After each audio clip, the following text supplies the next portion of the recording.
अस्सलाम वालेकुम। आज हम शुरू करते हैं अपना नेक्स्ट टॉपिक जो कि है ब्लड वेसल्स।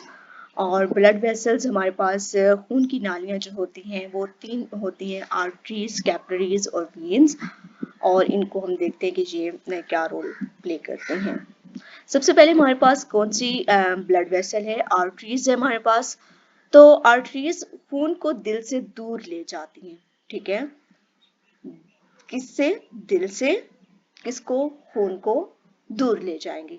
अब आर्टरीज का काम आप लोग देख ले कि इन्होंने क्या करना है, खून को दिल से दूर लेके जाना है। ठीक है, मीन्स क्या है कि जब हम दिल के पास ऑक्सीजनेटेड ब्लड आ जाता है तो ये कहाँ पे चला जाता है? आर्टरीज में। और आर्टरीज इसे क्या करेंगी? जिस्म के हिस्सों तक लेके जाएंगी। ठीक है, तो आर्टरीज खून को दिल से दूर ले जाती है। बालगों में क्या होता है? पल्मोनरी आर्टरीज के सिवा सिर्फ मतलब ऐसी आर्टरीज पल्मोनरी, क्योंकि पल्मोनरी आर्टरीज से खून को कहाँ पे लेके जाती थी? फेफड़ों में लेके जाती थी। और पल्मोनरी आर्टरीज के सिवा तमाम आर्टरीज में ऑक्सीजनेटेड खून मतलब लेके तो ये भी दूर गई थी दिल से। पल्मोनरी आर्टरीज कहाँ लेके गई थी? फेफड़ों में लेके गई थी। लेकिन इनमें कौन सा ब्लड था? डीऑक्सीजनेटेड ब्लड था। जबकि बाकी तमाम आर्टरीज में ऑक्सीजनेटेड ब्लड होता है और ये कहाँ लेके जाती है? जिस्म के हिस्सों तक लेके जाएंगी। इन आर्टरीज का क्या काम होगा? ब्लड, कौन सा ब्लड? ऑक्सीजनेटेड इन लोगों ने जिस्म के टिश्यूज तक पहुंचाना होता है। ठीक हो गया?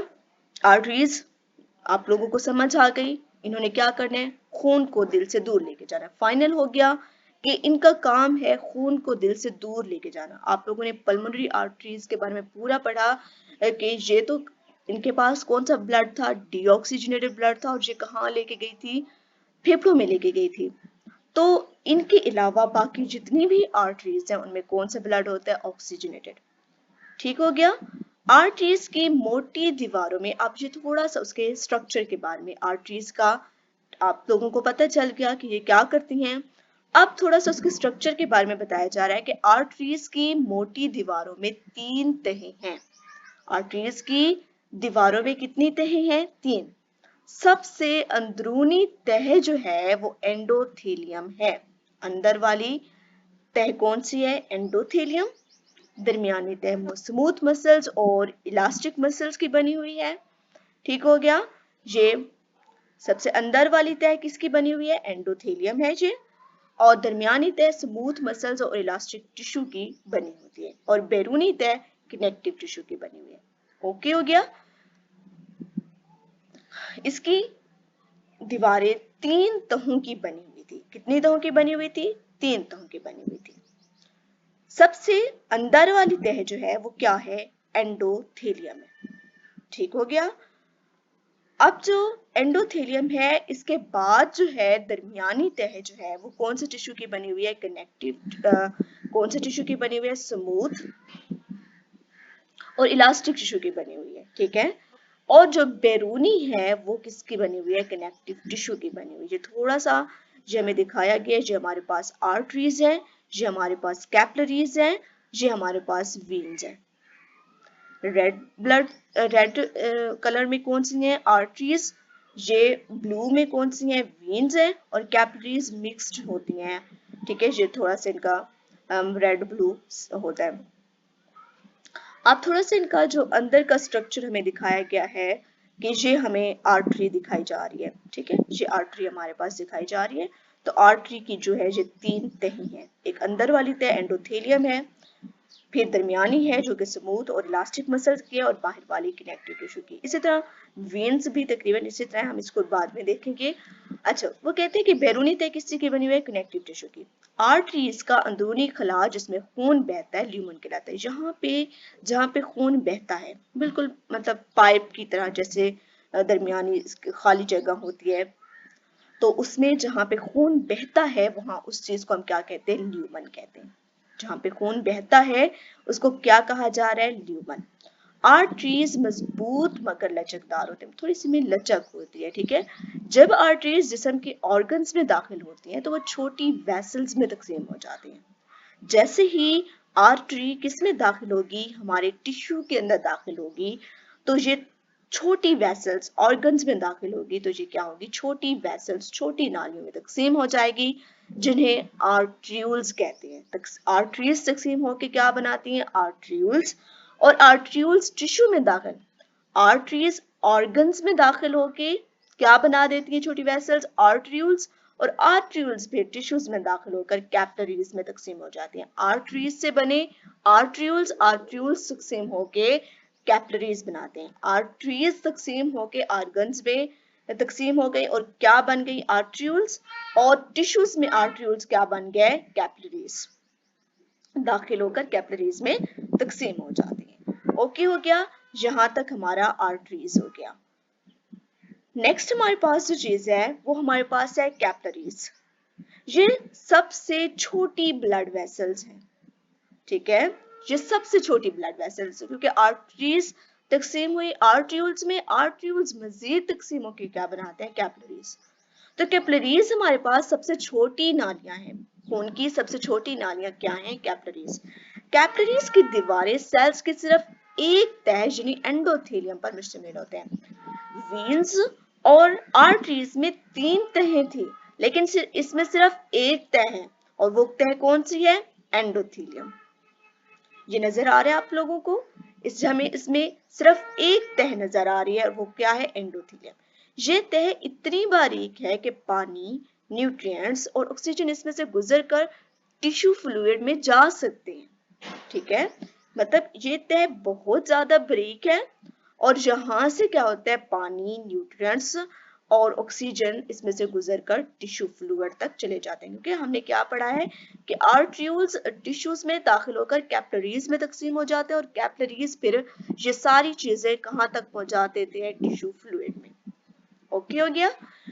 इसी तरह टिश्यू फ्लूइड में मौजूद कार्बन डाइऑक्साइड और दूसरे बेकार मादे इसमें से गुजरकर खून में आ सकते हैं, ठीक हो गया, टिश्यू फ्लूइड तक पहुंचा भी देते हैं ये चीजें, और बाकी जो बेकार मादे और कार्बन डाइऑक्साइड होते हैं वो भी गुजरकर खून में आ सकते हैं। टिश्यूज में कैपिलरीज अब आर्टरीज तकसीम हुए, आर्ट्रियूल्स में, ऑर्गन्स में आर्ट्रियूल्स बन गए, और टिश्यूज में ये कैपिलरीज बन गए, आर्ट्रियूल्स।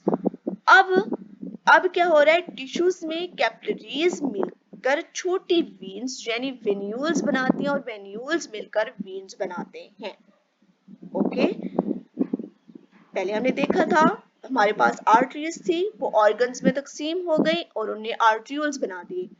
फिर जब आर्ट्रियूल्स टिश्यू तक दाखिल हुए तो वो कैपिलरीज में तकसीम हो गए, मजीद छोटी नालियों में तकसीम हो गए।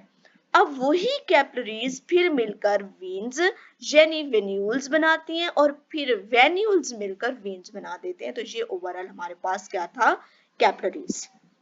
नेक्स्ट हमारे पास जो चीज है वो कौन सी है, वीन्स।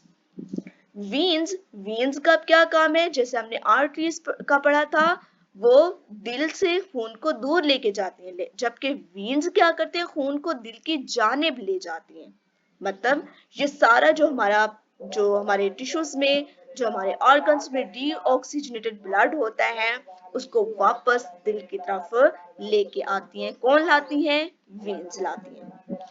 बालगों में पल्मोनरी वीन्स के सिवा, क्योंकि पल्मोनरी वीन्स क्या करती थी, ऑक्सीजनेटेड ब्लड दिल की तरफ लाती थी, फेफड़ों से दिल की तरफ लाती थी पल्मोनरी वीन्स। तो इस वजह से लेके तो आ रही है ब्लड, लेकिन कौन सा ब्लड लेके आ रही है, ऑक्सीजनेटेड।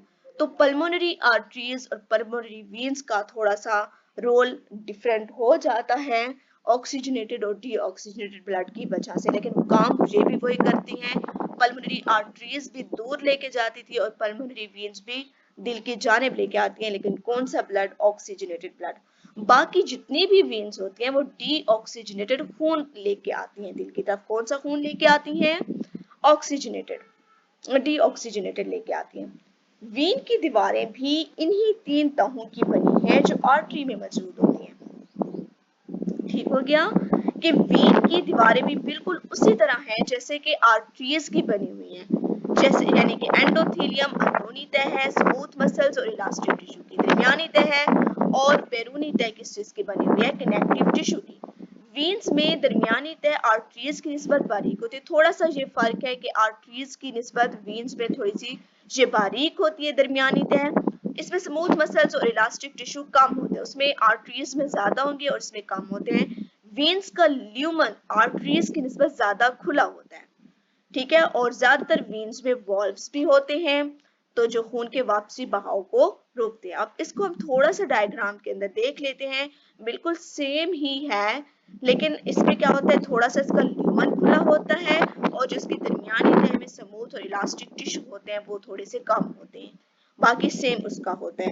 और थोड़ा सा ये आर्टरीज का क्या हो जाती है, उलट हो जाती है, ठीक है। बाकी इसमें ये होता है कि वीन्स में थोड़ा सा वीन्स में ज्यादातर वॉल्व्स आ जाते हैं, जो कि कौन से वॉल्व्स थे, सेमिल्यूनर वॉल्व्स थे, तो ये क्या करते हैं, खून के वापसी बहाव को रोकते हैं। तो ये हमारे ओवरऑल ब्लड वेसल्स हो गई, आर्टरीज, कैपिलरीज और वीन्स।